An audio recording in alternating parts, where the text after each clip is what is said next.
बस कुछ स्टेप्स आपको फॉलो करने हैं।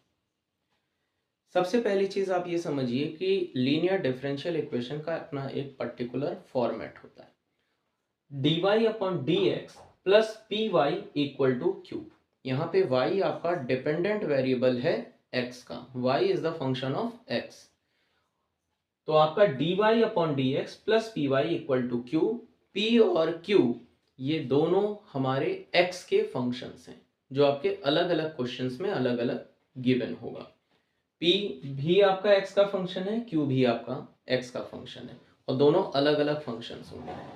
अब जब आपके पास ये फॉर्मेट बैठ जाएगा, आपने अपने इक्वेशंस को, अगर वो इस फॉर्म में है देन इट इज ओके, और अगर वो नहीं है इस फॉर्म में तो आपको इस फॉर्म में लाना पड़ेगा।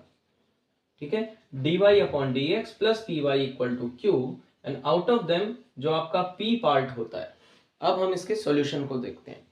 जो इसका p पार्ट होता है उस p को आप इंटीग्रेट करते हो x के रिस्पेक्ट में, और IF that is integrating factor, पहला स्टेप जो आपको सीधे सीधे पहला step, IF integrating factor that is just equal to e to the power integral of p dx।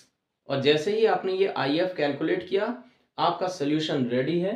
Solution के लिए आप y इंटू IF जो आपने यहां से कैलकुलेट किया था, y into IF equal to integral of q into IF dx, इस पार्ट को आपको इंटू करना है एंड देन फिर आप इसको इंटीग्रेट करोगे प्लस कांस्टेंट जो इंटीग्रेशन कांस्टेंट होता है। सीधी सीधी सी बात है, आपको p को आइडेंटिफाई करना है, q को आइडेंटिफाई करना है, पहला स्टेप। आपको IF कैलकुलेट करना है that is integrating factor that is e to the power integral of p dx। और जैसे ही आपको IF मिलेगा दूसरा स्टेप आपका ये होता है कि आप उसको सॉल्यूशन में पुट करते हो y इंटू IF। यहाँ पे कोई कैलकुलेशन नहीं है, y मल्टीप्लाइड बाई IF जो यहाँ से सॉल्यूशन आया है, ठीक, इक्वल टू इंटीग्रेशन